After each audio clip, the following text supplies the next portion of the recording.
I'm Jason Tako. So everybody likes painting sunsets, but a lot of people, especially when they're starting out, make quite a few mistakes that their sunsets end up not looking the greatest. And there's just a few things that you need to keep in mind when you're painting a sunset in order to make it look beautiful. So what I'm going to do today is I'm going to take you through a sunset painting 2 times. I'm going to show you the incorrect way to do it, and then I'm going to show you the correct way to do it. All right, before we get started, let me show you my colors here really quick that I have on my palette. I have titanium white, cadmium lemon, cadmium yellow light. It's got a bit of cadmium orange mixed into it. Cadmium orange, yellow ochre, burnt sienna, cadmium red, alizarin permanent, or it could be alizarin crimson, ultramarine blue, cobalt blue, viridian, and cerulean, though I don't know if I'll use a cerulean at all for this. Okay, so first we're going to do the bad painting, and I'm going to make a number of mistakes on purpose. First of all, the student will most likely look at the sky and see that it's fairly orange. But there might be some confusion there because we can also see some blues in there. So let's get, in fact, I'm going to use some of the cerulean. Let's use some of the cerulean.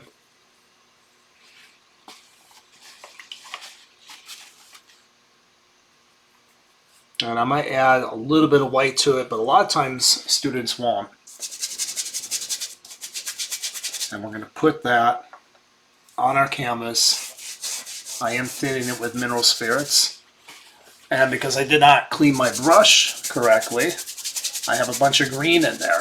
And believe me, I've seen this, I've done this, okay? So that's the top part of our sky. Wiping it off does help somewhat, as you can see. But not everybody would wipe it off either.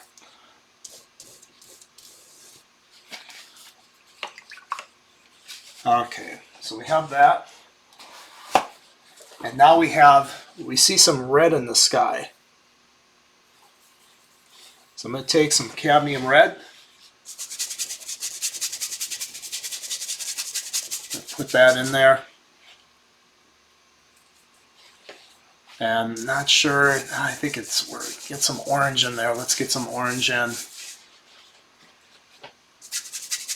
And it's not, doesn't seem to work. Let's just blend that all together. And of course, I'm being a little facetious here because, you know, blending, we've all done this where we just hope that by blending something together, it'll just work. Now I'm going to grab some cadmium yellow light, and we're going to put that in there. Nice, bright, intense colors, just the way we think we're seeing them, right?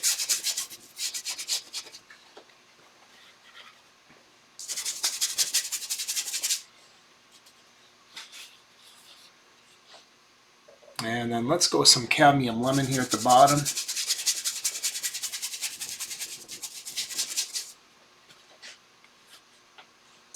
There we go. We have some beautifully intense colors here.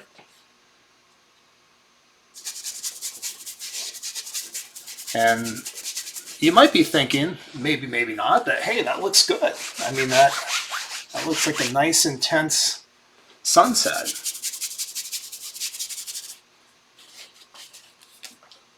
And there might be some situations, depending on your value range, where that could work. But let me show you what happens now, because I actually want to have the sun in this, and I want to have some clouds in it as well. So now it comes time to putting in the clouds. And because we know our clouds are darker than our sky, and this is big mistake number 1, we put our sky in a middle value when it should be a very high value, a very high key. But right now it's a middle value because especially cadmium red is fairly, middle of the road value there.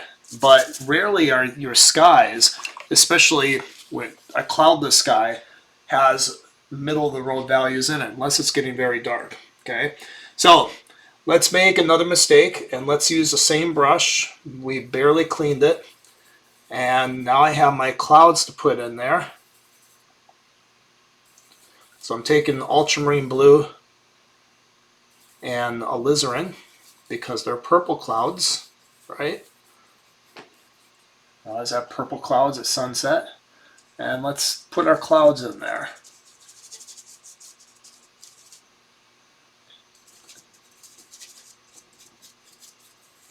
And of course, because of the way I'm blending them and applying them, I'm just applying them right over this wet orange paint. It's mixing in with the orange paint and the yellow paint, and my clouds are becoming green because all that yellow paint's mixing with the blue paint. It's becoming green.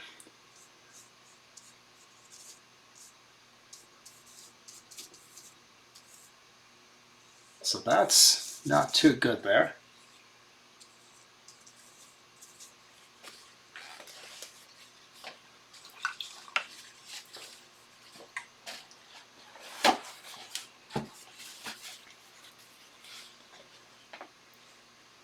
And there's actually some rim lighting on these clouds where it's picking up a little bit of sun on the rim lighting. And of course it's a very intense warm rim lighting. But because I've already gone so dark with my values, the rim lighting, I have to basically make it a really dark red.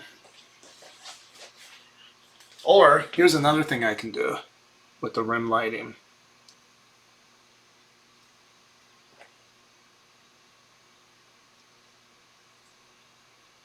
There we go, that looks a little bit better. Still way off base, but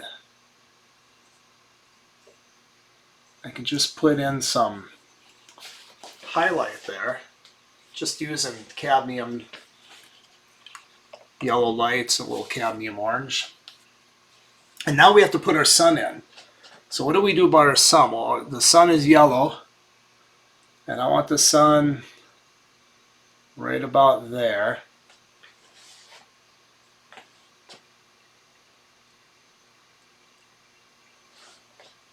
And we're going to leave it just like that, okay?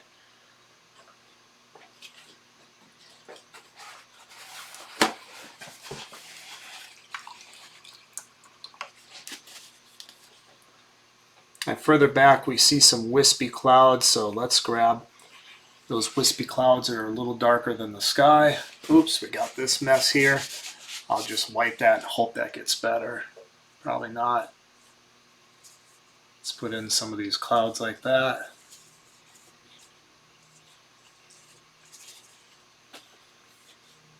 Oh wait, maybe there's some blue in there. Let's put in some dark blue.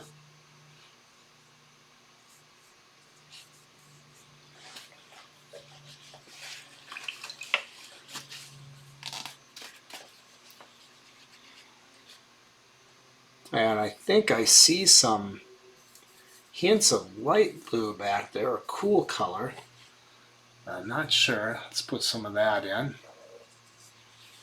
Of course, it's going to mix with the background, so it's going to become green.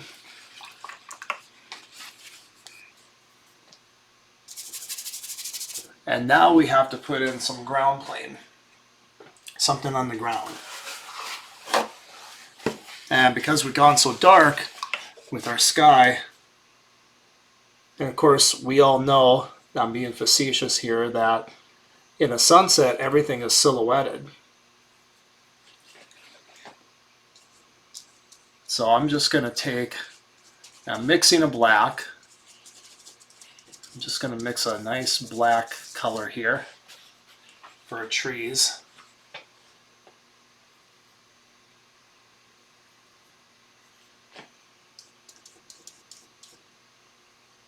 Maybe some trees over here. I actually remember doing a sunset painting in middle school, and I had my trees black. Now let's take my somewhat dirty brush and blend that down there. And of course that turns green because I'm using a dirty brush, not a clean brush. All right, now I have some green grass in the foreground. So of course it's a dark cool green. Let's just take some Viridian and just put that on there. Actually, I'm going to do something else because you might not be using Viridian. Let's try permanent green. I'm going to put some permanent green on my palette.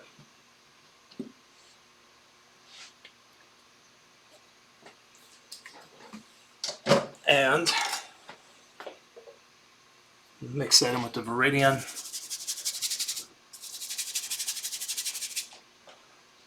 Now maybe you know something about mixing greens. So let's put in some yellow. We know that that green needs some yellow so it's not so blue. Let's go like that.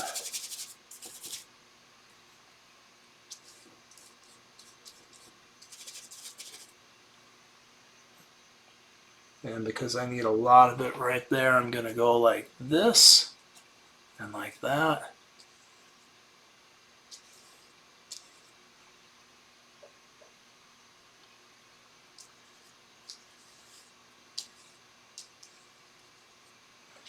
And like that. Okay, so there's a quick sketch showing probably the worst sunset painting ever painted in the history of mankind, except for some of the ones I did when I was younger, when I really didn't know what I was doing. Now, I used a bit of hyperbole on this, of course, but I wanted to give you an idea of what what a bad painting looks like. Some of the major mistakes we made in this. And what I'll do now is I'm going to scroll over to this side, and now I'm going to paint hopefully what will be a good sunset painting, and then we'll talk about the differences, what's wrong with the one versus the other one. All right, so now let's make our best attempt at a good sunset painting. First thing I'm going to do is, because this is my method of working, this doesn't have to be for everybody, but I find this very helpful, is I'm going to start out with the foreground. And I'm not going to make the foreground, I'm going to put some trees in here for the foreground. Now, I'm not going to make them quite as black as I did in my bad painting.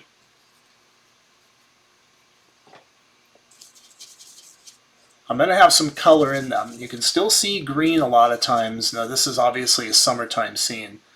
You can still see green a lot of times in the trees at sunset. And if you don't believe me, just go out there tonight when the sun is setting and look at the trees. Unless the sun is right behind those trees, like right here, if it's right there, it might silhouette all the color out. But in our sunset painting, the sun is going to be higher up. And so without that, having that somewhat blinding light, you're not going to have a problem with silhouetting. So you're still going to see some color in these trees. Now, there could be more color than that, but I'm just trying to keep it simple for the sake of brevity. You know, you would see some warms, some cools in there and things like that when you're really looking. But the main thing is comparing the values. And let me take you back over to this. This value, now it looks dark because you're still comparing it with all this, but this is black. This is a little bit lighter in value, and that's definitely what we want to start out.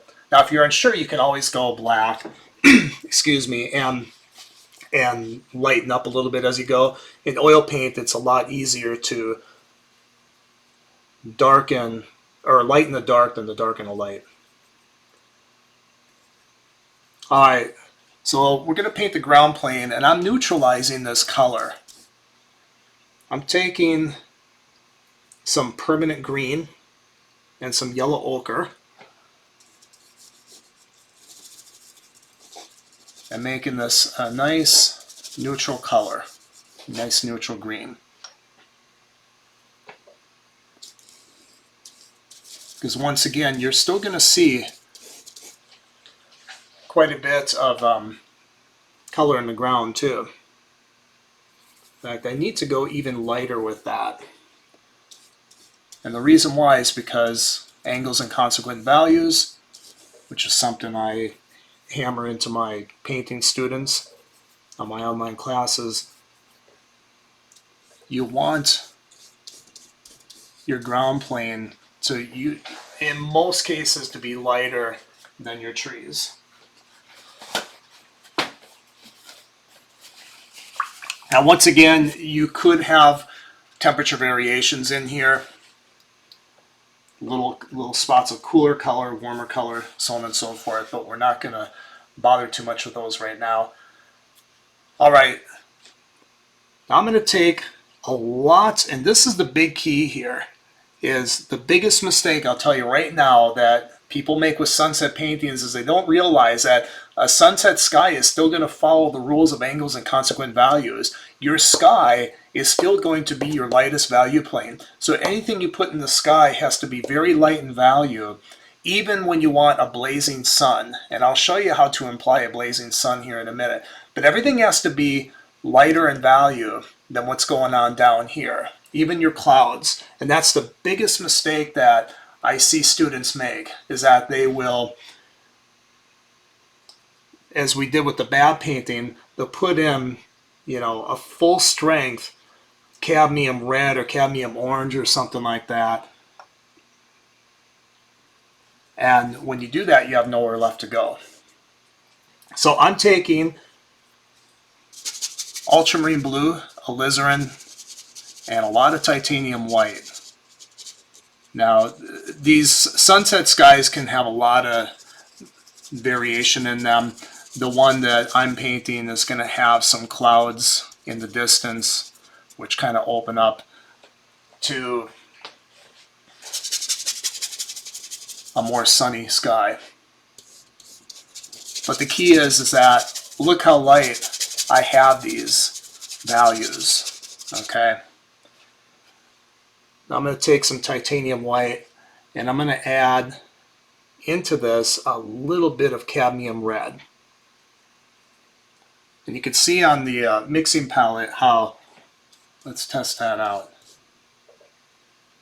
how subtle this red is because I have it mixed with a lot of white. And that's on purpose.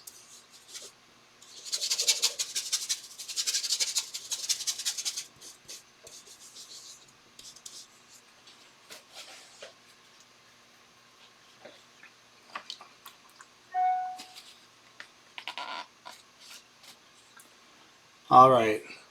And I want to emphasize too that I'm using a different brush for this than I did for this. I'm using a completely different brush, and I'm making sure that the colors I grab off my palette are very clean. If you've dipped a brush into, say, one of these yellows to make a green here, you don't want to dip your sky brush into that same part of yellow. Otherwise, you're just going to mess it all up. These colors in the sky have to be absolutely clean.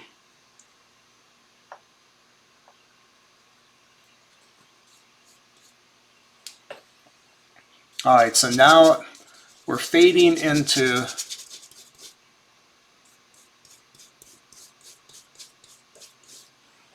some nice pinker sky color. And once again, we're still keeping it very light in value.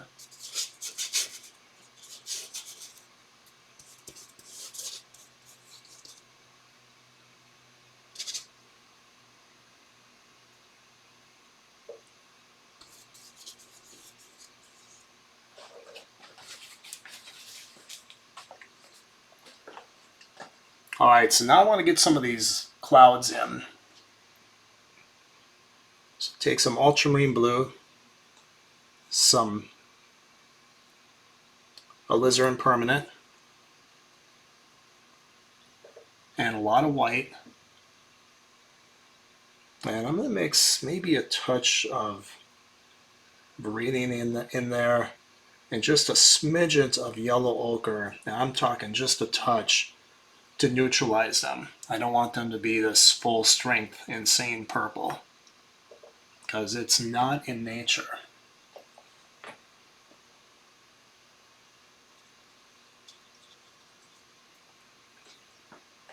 even that might be a little too dark. I don't want these clouds to be as dark as these trees.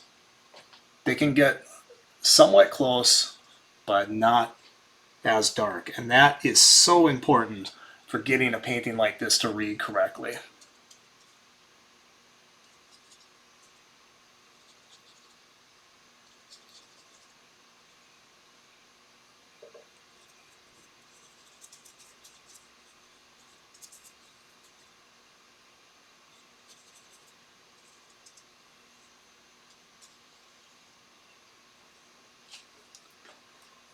Now compositionally, because I'm doing this impromptu, I probably should not have had this mass over this and this mass over that.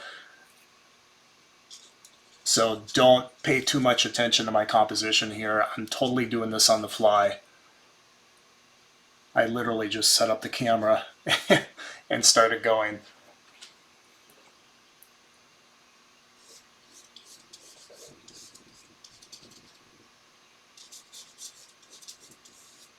Let's put some clouds up there.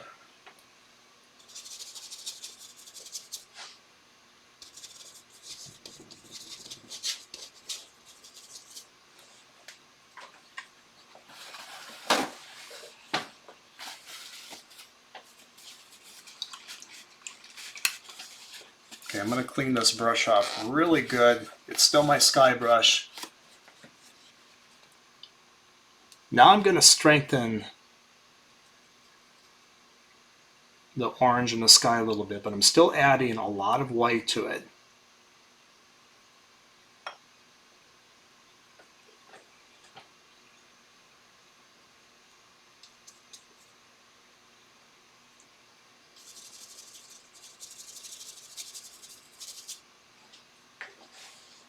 See, I think that's getting too dark.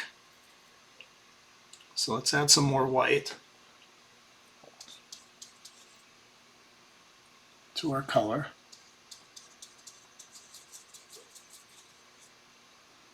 Now I'm being very careful to paint around the clouds right now. If I do get a little bit of blending, it's not a big deal. And one of the reasons why it's not a big deal is because in keeping this higher key, which is what we want, we have a lot of white in there. And the white can act as like a bridge between the purples and the yellows, so that even if you do get some unintentional blending, it still works out pretty good.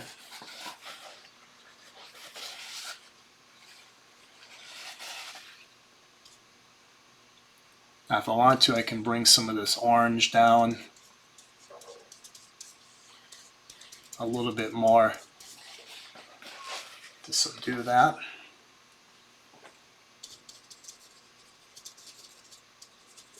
And let's bring this right up into here.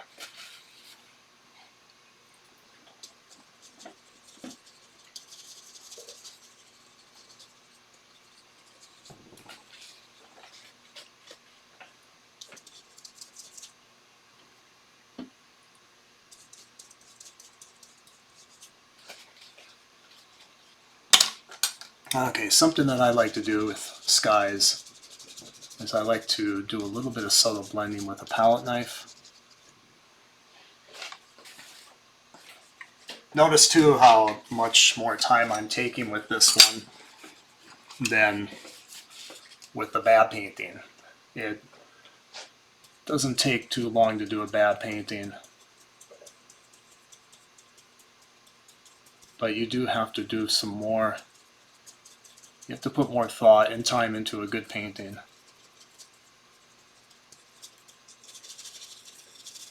Okay, I'm just going to subtly blend that purple down into the orange.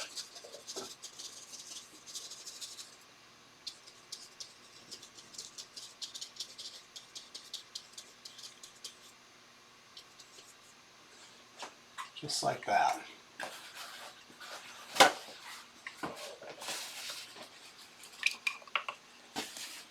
Okay, now for the fun part, and this is going to be the challenging part too.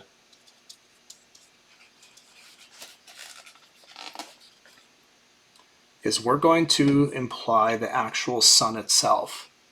Now with this, we go a little bit against our previous rule to imply some intensity.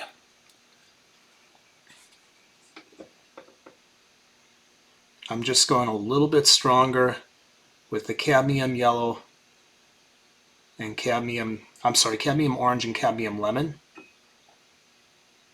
But I still have quite a bit of white added to this.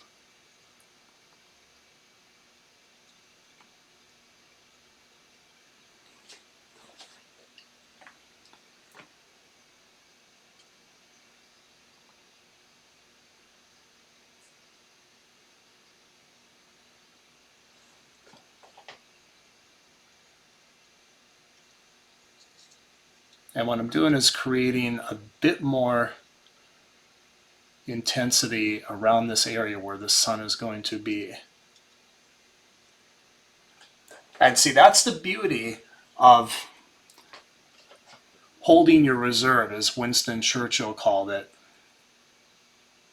is by muting all of our colors here in the sky, by keeping our clouds muted with white, by keeping our oranges and everything muted, when it comes time to add more intensity, we have that intensity there. In our other painting, we went full intense right away, and there was nowhere to go to show a sense of light.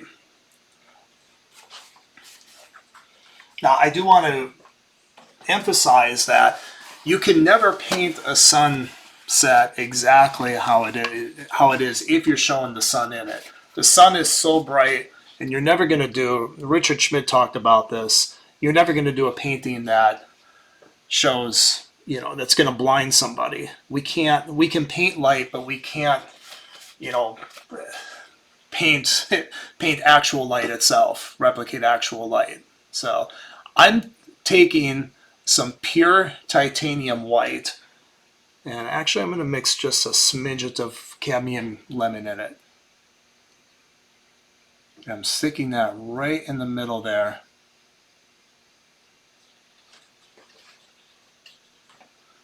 So this is titanium white with just a smidget of cadmium lemon, and I'm not going to worry about creating a ball, if you will, or a perfect globe, because what we're seeing here is so blinding and so bright that you can't totally make it out.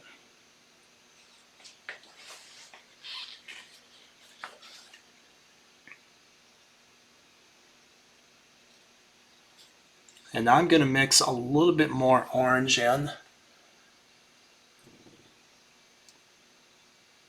Still a lot of white here. And I'm just going to dab out with this mixture of white that's got slightly more orange added.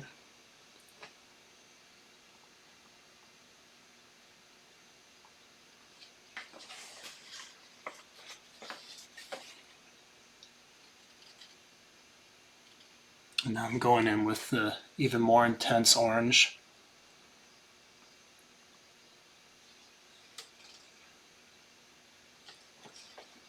And now I'm going to come into these clouds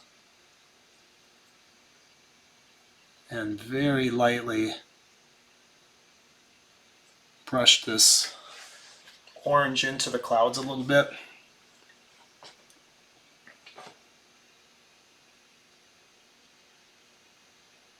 And I'm not pushing down too much because I don't want too much blending to happen here.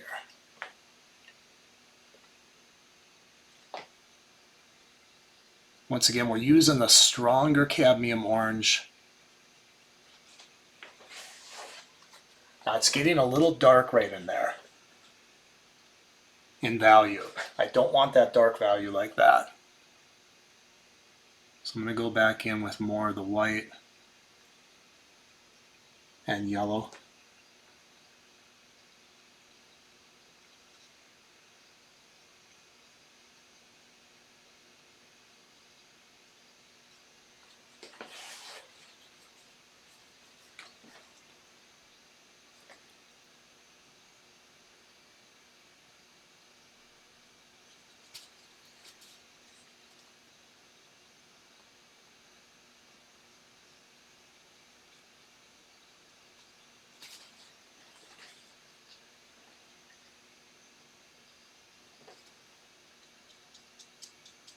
I painted these kind of scenes from life. In fact, I'm using a field study that I'd done a number of years ago as the reference for this. I'm not using any photo reference.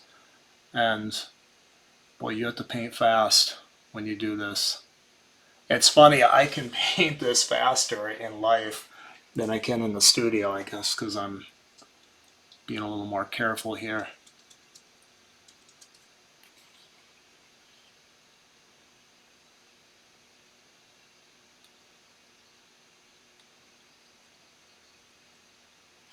Okay, still keeping a lot of white in my mixture. As I come down, I'm going to just add some slightly more intense color.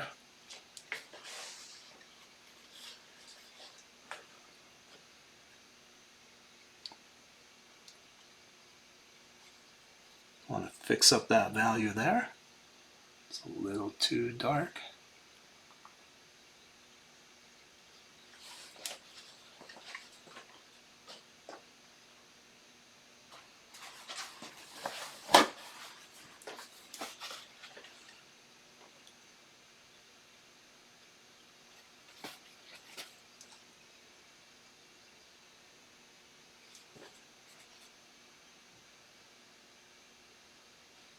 Okay, now I'm adding, this is the only time I ever do this, I'm adding just a thick touch of pure titanium white right in the center of where the sun would be. Because that's the only time that's the highest value I have. And titanium white is normally very cool, but being surrounded with all that warmth gives it the appearance of being warm. So it's a little trick, and like I said, it's the only time I ever add pure titanium white to a painting.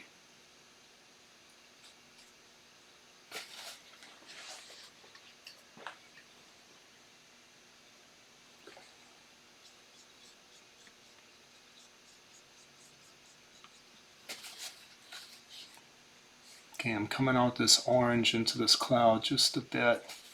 Gotta be careful because I don't want to so much neutralize it or darken the value.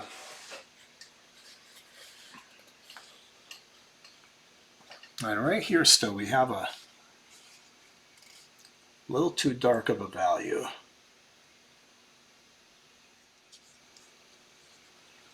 I'm going to go a little bit darker down here. Make a slight value adjustment just so that looks like clouds.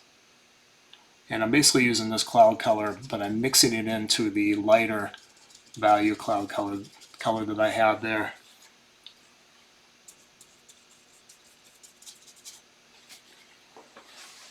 And that does a nice job of bringing out the sun more.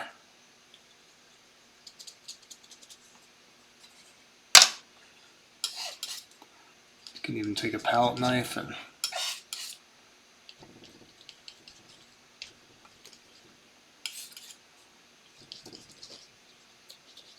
I do like to paint skies with palette knives.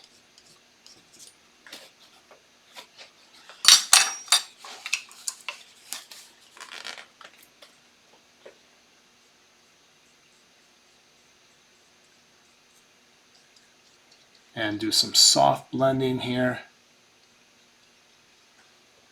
Keeping the brush clean.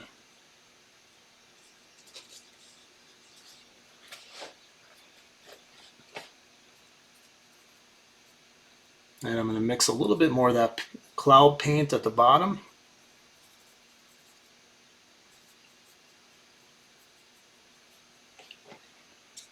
Make sure that I have it the right value. That's good. Now this is a bit tedious, but we're going to just bring that together.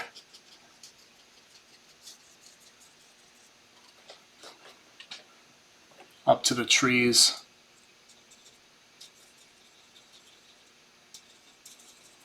But do your best to try not to get any of that tree color into the sky. It's a lot of wiping your brush off.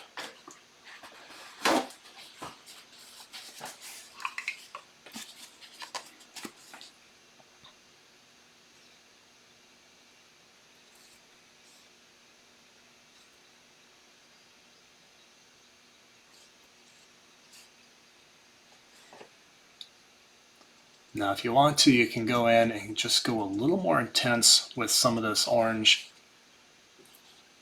titanium white, cadmium orange, and a touch of cadmium red. Once again though, we're keeping the values very light for the most part. Hitting that with a little bit of cad lemon and white.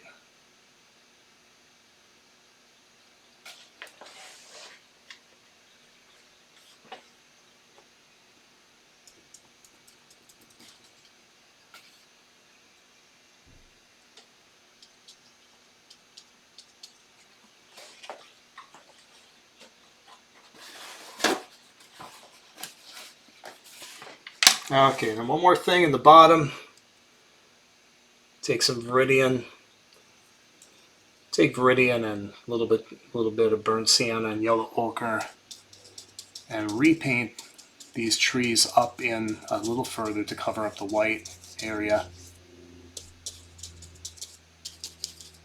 Now you're probably thinking, wouldn't there be some nice, beautiful rim lighting on those trees? There may be, but honestly, sunset light is not nearly as intense as you think it is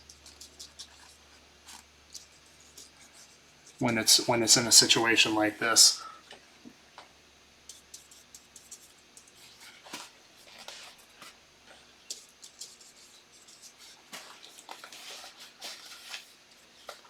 Okay, so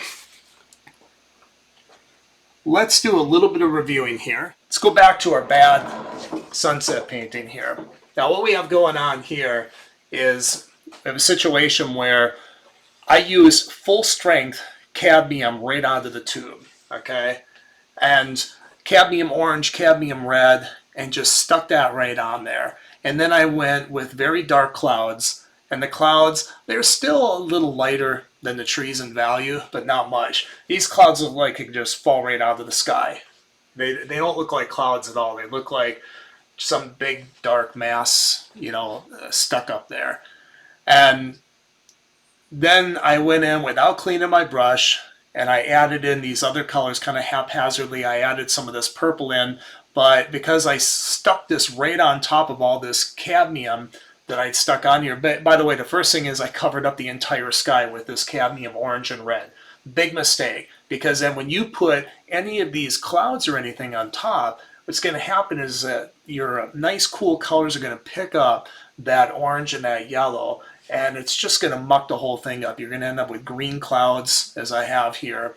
So those are some of the big mistakes. They're using full strength colors right out of the tube, not toning them down, and then just covering the whole thing up and then trying to paint on top of wet paint with those colors. If you were going to tone your entire canvas with some kind of background sky color, you're either going to want to do one of two things. You're going to want to wait till it dries before you go over it with a completely different color and value temperature, which is what those clouds are, or you're going to have to really know what you're doing as far as your technique on a wet-on-wet paint application. What I should have done is probably wipe some of that paint away and then went in very carefully with the cloud color there. But either way, because we don't have really any white in any of this, what happens is there's no unifying factor, and it's amazing how much titanium white is a unifying factor for skies. How you could take two different color and value temperatures like we have going on here, and because they have so much white in them, even if you get a little bit of the one into the other, that white is so dominant, it's such a unifying factor that you don't end up with the big mud mess that you have here. So long story short, you need a lot of titanium white in your skies, even on sunsets, okay? Down here, I just mixed a black because, you know, we all think when we're younger that sunsets silhouette everything that's in front of them. Not the case, especially when the sun's is higher up. If the sun were right here, it might create a silhouetting effect where you could barely perceive the color, but then you're going to also have kind of this orange glow going on there with those trees. So you're never going to have a situation where you have these black trees. And then I just went in with a very cool green. I did not neutralize that green and just slapped it on there. It has nothing to do with this sky up here. because it's such a different color temperature and it's the incorrect color temperature. You rarely see greens like this in nature, okay? Greens almost always have to be neutralized. Now let's look at the one that I did then second. Big thing is I first of all put in my darks in the foreground so I could key my values off of that. I made the trees a little bit lighter in value than what we have in the bad painting. And that's going to force everything to go even lighter in value in the sky, all right? You could have some dark accents in there. You could have some color temperature variations. I left those out for now for the sake of brevity. With the green, I went in and I neutralized the green. I added a lot of modifiers to it, yellow ochre. I think there might have been some white in there. All that is going to tone the green down. Even if you're using something like Viridian, a very cool green, adding enough ochre, transparent red oxide or burnt sienna into that is going to neutralize that somewhat. Okay, and so we have a nice, very soft, subtle color temperature there. And then we worked our way up into the clouds and the sky. Big thing was we kept it very high key. All right, and keeping it high key, it keeps the sky the sky. Now, you do lose some of the super intense stuff that you have going on here. And sometimes you will see a lot of intensity like this. There's so many different variations of sunsets out there. I mean, there's an infinite number of sunsets, as many as there have been days on this planet. So, you know, this isn't representative of everything you're going to run into. However, you want to start out with this mentality of making sure that everything in the sky is going to be lighter in value than what's going on in your ground plane. That's why it looks like it's in the sky, whether you have intense color, non-intense color, so on and so forth. But even your intense colors in here, they're not as intense as you think they are. Everybody looks at a sunset and they think it's always like this. No, it's rarely this intense. Your sky in a sunset is usually like this. What makes it look colorful is usually the juxtaposition between the purple clouds and what you have going on in here, okay? So when you're doing a sky, make sure that you start out toning down with a lot of white, okay, in your cadmiums, because that's going to raise the value of it. It's going to subdue the value or subdue the color temperature and the intensity of it. And then what you can do is you can build up to intensity after that. I could easily go in here, add some stronger cadmium orange, cadmium red, cadmium yellow, and bring up the intensity of these colors if I felt it was necessary. But a lot of times it's not necessary. And remember, white's the unifying factor there, and having that white in there is going to keep you cleaner. I did not paint the entire thing orange and then paint the purples over it. I tried to separate them. Remember, you're painting shapes of color that interconnect with each other. The sky, the clouds are not in front of the sky as an artist. The sun is not behind the clouds. You have one shape that meets another shape, that meets another shape, so on and so forth. Think of it more like putting together a puzzle and adjusting the values and the edges versus putting the background and then painting everything on top of that. So anyway, I hope that helps. Leave your comments, questions below. I'll do my best to answer them. If you found this helpful, I do teach live online classes where we go into this in-depth instruction like this. We do one painting a month. And it's a great group. We have a lot of fun. There's a link below you'll find in the description where you can sign up on the waiting list. While it comes open, I'll let you know. If you want to support me on Patreon, there's a link below as well. What I'm going to be doing for my Patreon supporters is I'm going to be sending them, when there's a certain monetary level given, I'll be sending them a high-res image of each painting that I do on YouTube so that they can use that for their own studying. But anyway, thank you very much for watching, and we'll see you again soon.